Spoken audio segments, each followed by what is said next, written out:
Okay, this is 182 Buddha. It is found in the Bamiyan Valley in Afghanistan, made from 400 to 800 CE, destroyed in 2001. It is rock cut with plaster, covered by polychrome paint. The context is that Buddhism spread on the Silk Road, and a Chinese monk who visited here in 643 CE said that there were several thousand monks living here. The other context is that not only did Buddhism move along these trade routes, but so did Hellenistic ideas and art that would have been brought by Alexander the Great. Hellas means Greek, Greek, and Hellenistic ideas are things like philosophy, math, poetry, and art. And once these Hellenistic ideas combined with Buddhist subject matter, it was called Gandharan style. So Gandharan style is a combination of Hellenistic or Greek and Buddhist subject matter. So this would be the Greek ideal art that would have been spread with Alexander the Great. So our temple of Nike with Nike adjusting your sandal, the winged victory of Samothrace, and the great altar of Zeus and Athena at Pergamon would all be these examples of art. There were 1,000 or still are 1,000 or so Buddhist caves here on this 1,300-meter cliff face.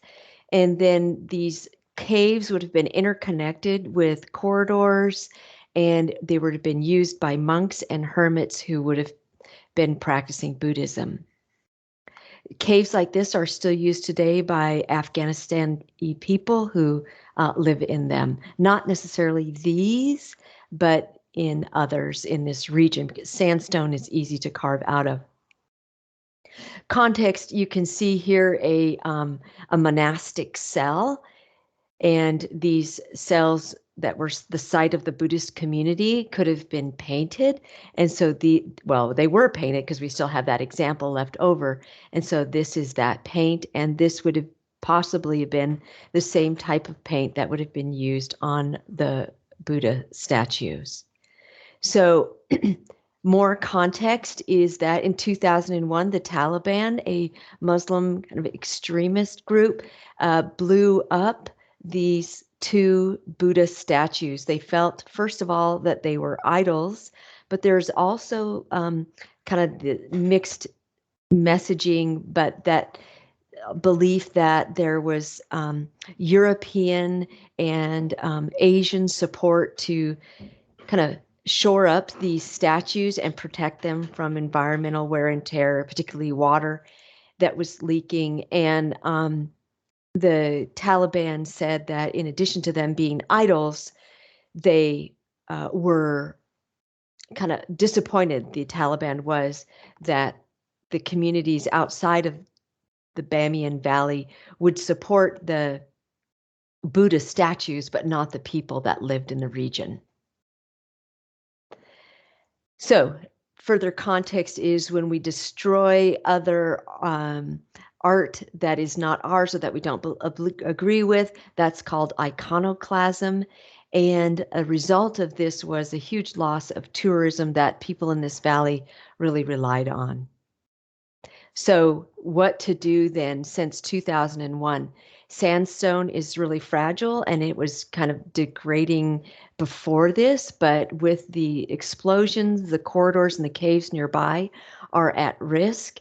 And yet you can see here at these white tents, they're covering some of the rock that was recovered after the explosion. And so that rock was so demolished that there's little left. It's not like you can take 5 pieces off the ground. Okay, we've got it built back together. Instead, it was really destroyed and pulverized. So there's little left to construct with, but this is a proposal of what it could look like if they used whatever was left and then added more material on top, they could recreate. This is the smaller of the two statues that we'll look at. This is the larger of the two statues. You can see just in terms of size, here are people standing at the base of them, this one.